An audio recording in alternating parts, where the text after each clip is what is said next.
பண்டரிபுரம். ராமகிருஷ்ண ஹரி வாசுதேவ ஹரி. இடுப்புல கைய வச்சுக்கிட்டு செங்கல் மேல நின்னுண்டு விட்டலா விட்டலா விட்டலாங்கிற நாம பஜனை எங்கேயும் கேக்குது. என்னதான் துக்கமா இருந்தாலும் உன் கஷ்டம் இடுப்பளவுதான்.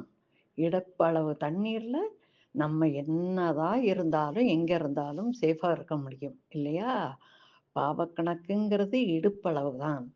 விட்டலா விட்டலான்னு சொல்லிக்கிட்டே இருந்தா உன்னை தாண்டி வர முடியும். நான் உனக்கு நம்பிக்கை தருகிறேன்.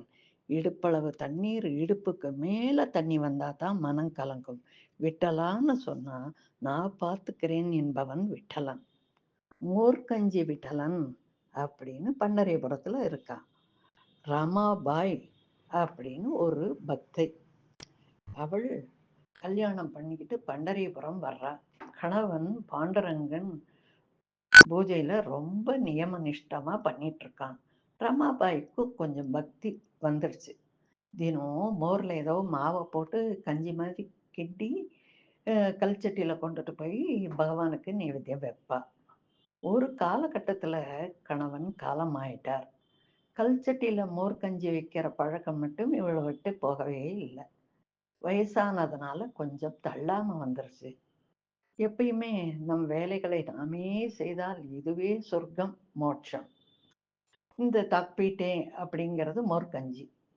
விட்டலன், விட்டலா என்னால முடியல, நான் இப்படியே நைவேத்தியம் பண்றேன், நீ ஏத்துக்கிறியா அப்படின்னு மனமுருக வேண்ட. அப்போ ரமாபாயி அப்படின்னு கூப்பிடுறான். உன்னால இயலாதுதான். அப்படியே இடுப்புல கைய வச்சு கொண்டு நின்றான். வந்துட்டியா விட்டலா, நீ வந்துட்டியா? இத்தனை நேரம் பார்த்தேன், நீ கொண்டு வரவே இல்லை மோர் கஞ்சி. எனக்கு இந்த நேரத்துல மோர் கஞ்சி சாப்பிட்டு பழக்கம் ஆயிடுச்சா? கொண்டா அப்படின்னு கேட்குறான். விட்டலா, உனக்கு கோயில்ல வெள்ளி பாத்திரத்துல இல்லையா நைவேத்தியம் வைப்பாங்க? நான் கல்ச்சட்டியில இல்ல வச்சிருக்கேன் அப்படின்னு கேட்ட உடனே அந்த பாண்டுரங்கன் சொல்றான், தினம் நீ கல்ச்சட்டியில தானே சமைக்கிற, அப்படியே தானே எனக்கு நைவேத்தியம் வைக்கிற, இப்ப என்ன புதுசா? அதே கல்ச்சட்டியில கொடு, நான் குடிக்கிறேன் அப்படின்னு கேட்குறான். வித்துரன் வீட்டுல வந்து சாப்பிட்டுட்டு இன்னும் அந்த கிருஷ்ணர் இங்க ரமாபாய் வீட்லயும் வந்து மோர்கஞ்சி சாப்பிட்றான். இன்னும் அந்த கல்ச்சட்டி அங்க இருக்கு. இன்னும் அவங்க வம்சாதியர்கள் மோர்கஞ்சி செய்து பண்டரிபுரத்துல எல்லாம் சாமிக்கு நைவேத்தியம் வைக்கிறாங்க. பண்டரிபுரம் தான் மகாராஷ்டிரக்காரங்களுக்கு பூலோக வைகுண்டம். இவள் ஒரு ரத்தினம். குழந்தைகள் பண்புதான் ஆத்மார்த்தம். நம்ம என்னதான் குழந்தைகளை கொஞ்சிட்டே இருந்தாலும் ஒரு கட்டத்துல நம்ம அவங்கள அதட்டி பேசுறது இல்லையா?